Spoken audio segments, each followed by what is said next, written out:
Judge Lynn, I've read a number of your writings. I want to, you wrote an article in December of 1998 entitled Person of Faith, Race and Religion as Experiential Knowledge. You wrote it in a journal called Perspective. And this is what you said, I quote, your words, not mine. The problem with the Christian coalition is not that they are Bible thumpers, parentheses, there are personal beliefs that often result from religious experiences, close parentheses, but that they are bigots, end of quote. Did I quote that correctly? I believe you did. Did you write that? I did write that when I was 18 years old, or 20 years old, excuse me. I do want to be clear. I do not agree with that today. I wrote that before I went to law school, before I had any kind of You were a grown woman when you wrote this. I'm sorry? You were a grown woman when you wrote this. I was 20 years old when I wrote it. It was before I had a professional career. You were in your third year at Harvard?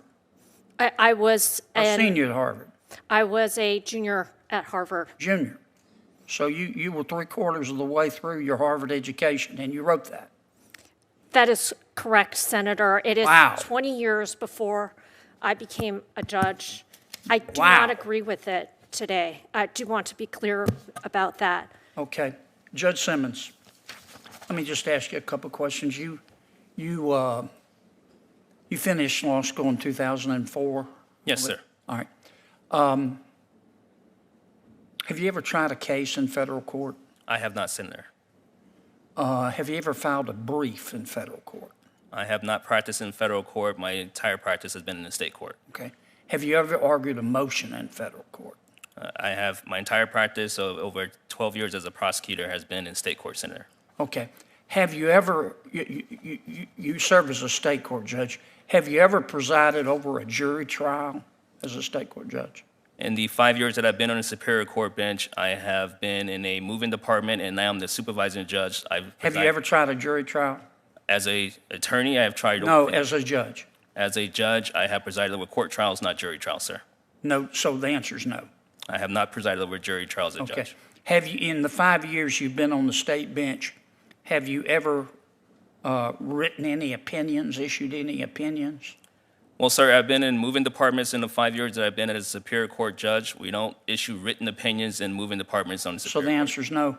In the 5 years I've been on the Superior Court, I've been in moving departments. We don't issue written opinions in moving departments. Okay. What is the standard of review in federal court for questions of fact?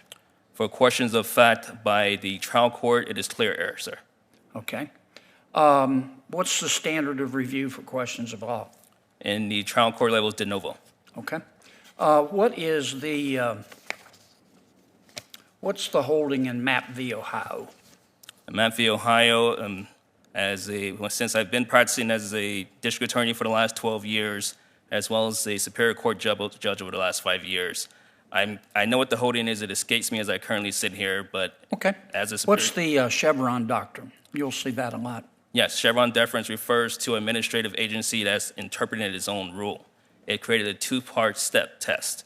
The first step in that test is whether Congress was clear. You know it. I got you. What's the political question doctrine? I have not, as a Superior Court judge, and over the last 5 years, and as a deputy district attorney for 12 years, I have not practiced in a federal court. So if I am so fortunate enough to be confirmed, I will obviously apply the applicable law. Okay, I want to talk about the United States Constitution. Is it a doctrine of plenary powers or enumerated powers? Enumerated powers, sir. Okay. I yield back 1 second, Madam Chair.